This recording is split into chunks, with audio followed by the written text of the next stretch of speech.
Okay, so if we sketch this region, this is going to be a vertical line, and it's solid because it's equal to. Just looks like this. So again, we're looking at a vertical line because it's x equals. So I'm going to make it dotted. It's actually, I guess, less than. We'll shade in just a second. So y is less than or equal to 3. That's a horizontal line. Solid.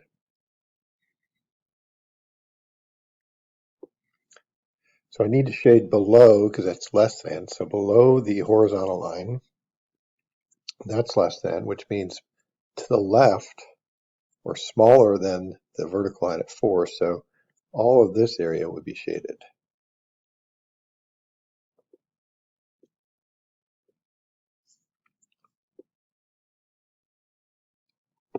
So this one, surely could draw it. I'm just going to kind of figure it out algebraically. So the distance AB using the distance formula would be, so that's 10 minus 5 squared plus negative 4 minus 8,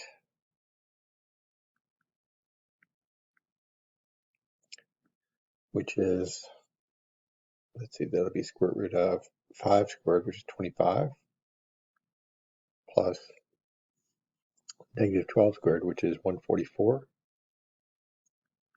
So that's, sorry, equal to the square root of, I guess, 169, which is 13.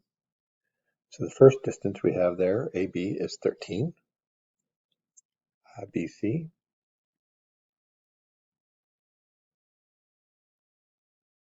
X1 minus X2, 1 minus 10, 20 squared. And BC is to be negative 3 minus negative 4, which is negative 3 plus 4. So that'd be negative 9 squared, which is 81, plus 1 squared, which is 1, so square root of 82. Might be able to be simplified.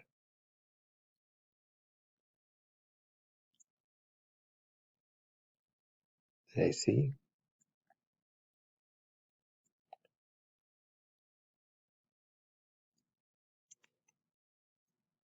It's going to be, let's see, 1 minus 5 squared plus negative 3 minus negative 8, which is negative 3 plus 8,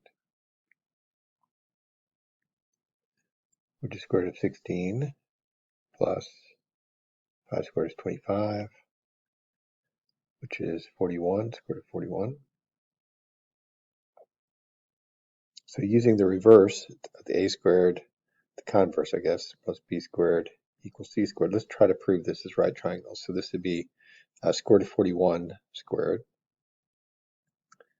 plus square root of 82 squared equals square root of, I'm just going to leave it as, it would be easier.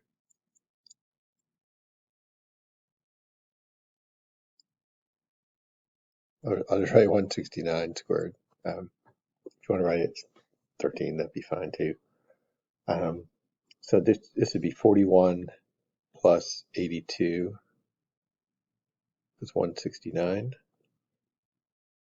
So I think I discovered an error here. Looking back at this, it didn't work out, and it says show, which makes me think, yeah, this is going to work out. And so I think I just made a mistake here. So it should have been negative 4 minus negative 8, which would be plus 8 here, which means this is 4 squared, which means this is 16, which means this is 41, square root of 41.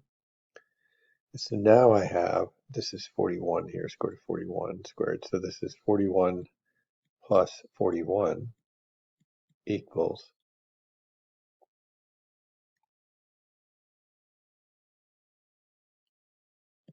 or now this is the longest side, right? So I would have to put that in there, square root of 82 squared, which is 82, by the way. And so that works. So I have proven that it works. Just made a little error in there. Again, because the way the question's phrased, show that the triangle is in fact a right triangle, makes you believe it is a right triangle. You just have to show it using the theorem. So I kind of figured out I had to make a mistake, just went back and looked at it and found the mistake. Make a table of values and sketch the equation, then find the x and y intercepts of the graph and test for symmetry. Okay, so a lot of stuff to do here. So let's just plug in a few points here. Let's start with the x and y intercept. It's always good to start with that. So to find the x-intercept, you plug in y equals 0. So that would be x equals 0 cubed over 4, which is 0 over 4, which is 0. So there's an intercept for the x-axis on 0, 0. Plug in y equals 0, or x equals 0, so that'd be 0 equals y cubed over 4. Multiply both sides by 4, 0 equals y cubed. Cube both sides, you get 0 also. So they have the same x and y intercept. They cross at 0, so it only crosses at 0, it looks like. So let's just plug in a few values here. Because it's solved for x, I'm going to plug in a few y values. So maybe like -2, -1. I don't need to plug in 0, I already know it, and 1 and 2. Let's see if that's enough points here to kind of get a sense of what's happening. So I'm going to plug in 1 first just because it's easy. So that would be x equals 1 cubed over 4, which is 1/4. So 1/4 comma 2 is right up about there roughly. Can you graph the x value first? So that would be 1/4 comma 4 there. Plug in 2, so that would be 2 cubed, which is 2 times 2 times 8, which is 8 over 4, which is 2. So the point 2, 2 is a point.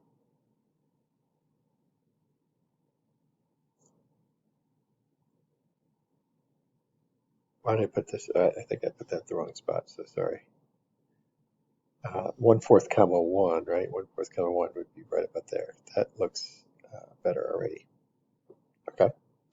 Let's plug in -1, so that'd be -1 to the third, which is -1 over 4, which is -1/4. So -1/4 comma -1, right about there-ish.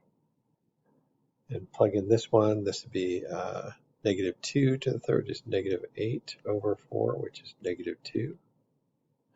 So -2, -2 is a point. I think we need to plug in a couple more. So sorry, x and y values. 3 and -3. Plug in 3 to the third is 27 divided by 4. 27 over 4 is about, let's see, 4 times 7 is 28. So 6 2/3, or so 6 2/3-ish, comma 3 would be right about here. You can probably see what's happening to the graph on the right. Kind of looks like half a parabola. Goes up and to the right forever. If you plug in -3, you get -27 over 4, which is like -6 2/3. So -6 2/3, -3.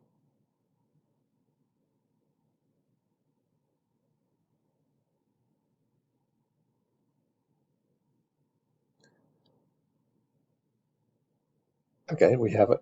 And that's a pretty nice graph. It almost looks like parabolas, but not quite. They're just really, they're going, they're increasing at a smaller and smaller rate.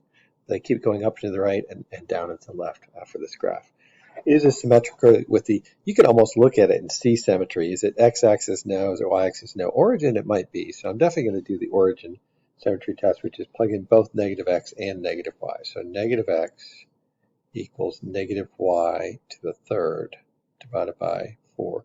Well, -y to the third is always negative. So that's -x to the third, or y to the third, divided by 4 equals -x. Both signs, both terms, change sign, so that is the same function. So it does have what's called origin symmetry, and it looks like it does. Right? I just had to prove it. So it looks like you spin it around like a pinwheel on there, and it spins on top of itself. Sketch a graph. This one shouldn't take too long. -1, 1 is the center, and the radius is 4 because r squared. Using the formula, so 1, 2, 3, 4. 1, 2, 3, 4. 1, 2, 3, 4. 1, 2,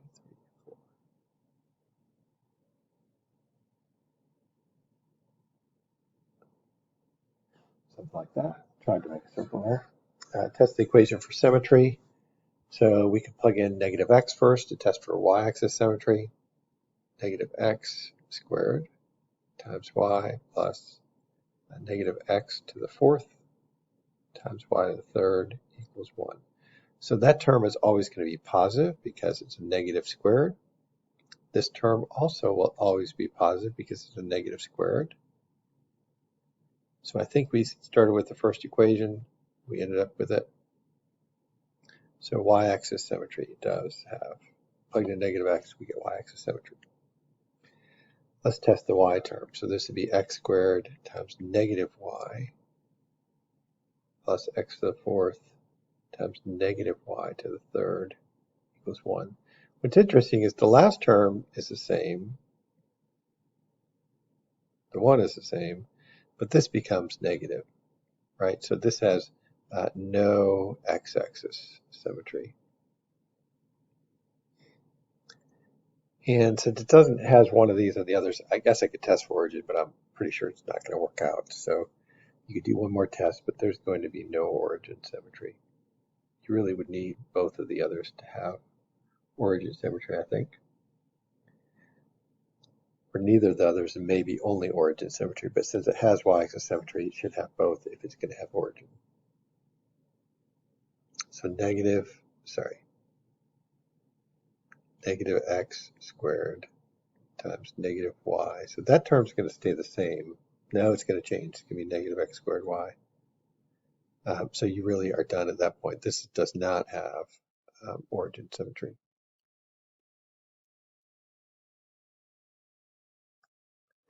Find an equation of the circle that satisfies this. So the center, so this would be x minus h, so x minus negative 2x plus 2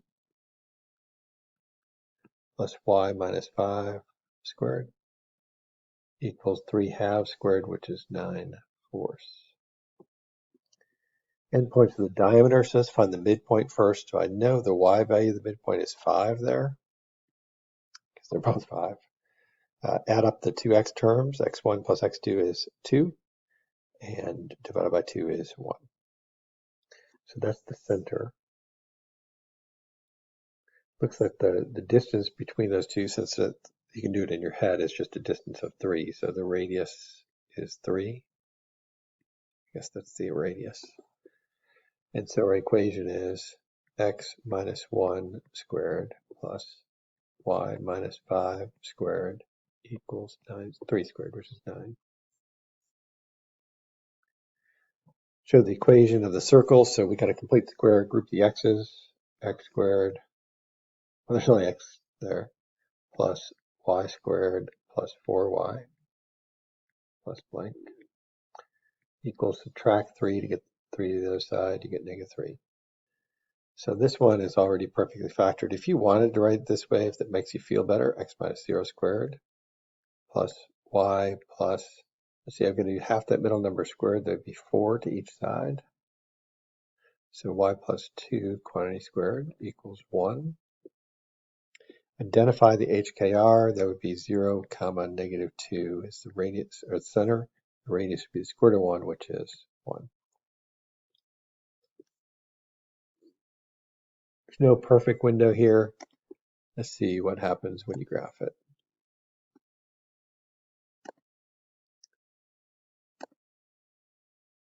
X squared minus 12x minus 45. Okay, I can't see it. I expect a parabola because it's x squared, but I really can't see the rest of this. So you could zoom out. Let's try that. So menu, window zoom, zoom out number 4. Click there. Ooh, I'm starting to see it. That's good. Wow, I had to zoom out a bunch. So I can finally see all the points. This is not a good window because the y values look fine, but the x values are just way too big there. It looks like I need maybe 10 or 20, but certainly not what that is. Hit escape if you want to double click those. Let's make that, I don't know, 25. See if that's better. 25. Hit tab, hit tab. Make that negative 25. That's okay. I could even make that maybe a little bigger, -15. But it's a pretty nice view. Anything in that range, as far as, so you just write the end values, whatever they are, 100-ish, -119, 25, and the minimum value is -15.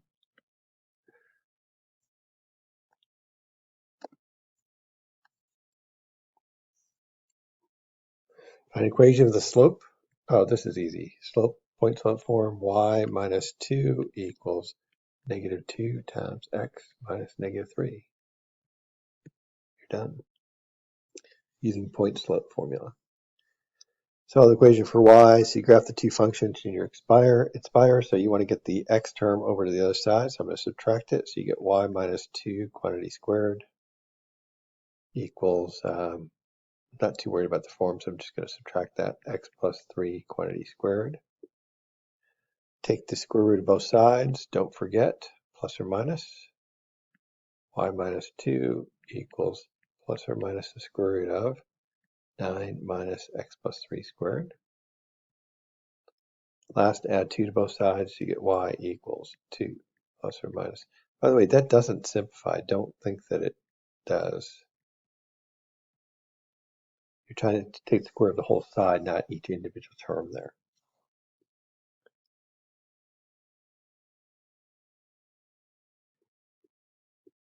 Find the equation of the line with x-intercept. Okay, so x-intercept at -2 and y-intercept at 0, 4. So like x-intercept's -2, y-intercept is 4. So like right there, right there. If you draw that line, you should be able to figure out the slope, right? You go up 4 units, that's positive. To the right 2 units, that's positive. So it should be 4/2 or a slope of 2. So I've got a slope and I've got a point. That's all I need, right? Y minus 0 equals m, which is 2, times x minus -2 or x plus 2. And you've got it. Or you could just say the slope is, you could have just gone straight to y-intercept form because we know the slope is x and we absolutely have to know the y-intercept is 4. So that would also be true as well. Parallel to the y-axis. Let's plot this point. So there's some line that's parallel to the y-axis, so that will look something like that. Well, it'd be just a touch higher. It goes through that point at 0, 5 there. It hits that point as well. So it's going to be a horizontal line, so y equals 5. That's what the y value is. Find the equation of the line, then graph it. So you might want to solve this one for y first. Find the slope and y-intercept, right? So I'm going to subtract 3x and -4y. I'm going to subtract 12 as well. -4y, so it's the y, equals -3x minus 12, because I subtracted both those things. Divide by -4, divide by -4. Y equals positive 3/4 x plus 3. If you want to graph that, up 3/4 or down 3/4 the other direction. Something roughly like that.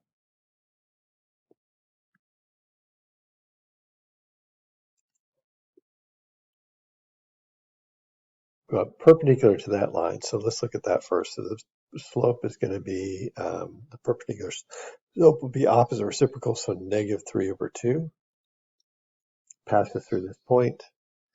It does say put your answer in slope-intercept form. So if you want to use the slope-intercept form, y equals mx plus b, let's plug in all our points. That's our x, that's our y. So 2 equals -3/2 times x, which is -4, plus b. Just solve for b. 2 equals 12/2 plus b, which is 6. Subtract 6, you get -4 equals b. So my equation is y equals -3/2 x minus 4.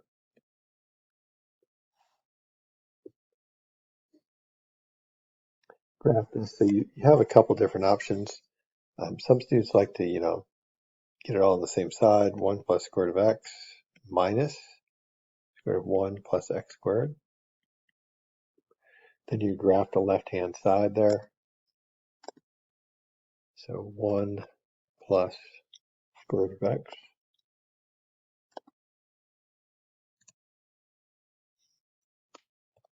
minus square root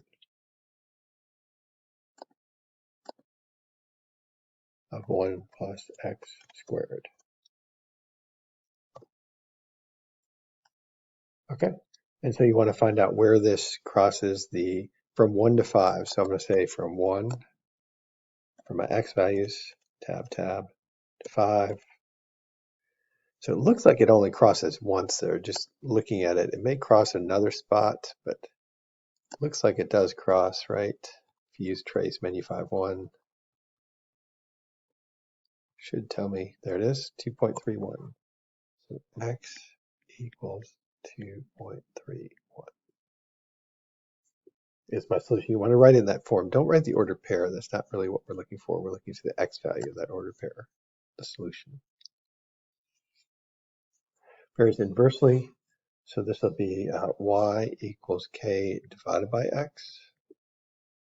Oh, wait. Let's not use y as an x's. Let's say z equals k divided by t using these variables.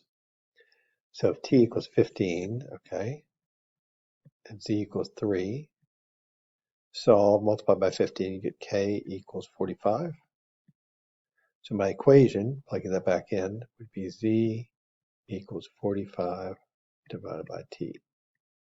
And then if they ask me a follow-up question, I'd be able to find it.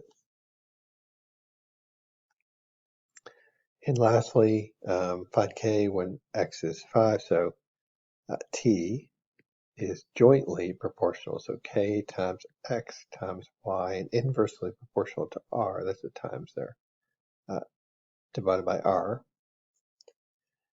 So it says that t equals 50.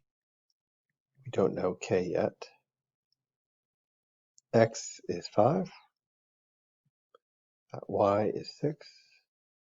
And r is 3. By the way, that cancels.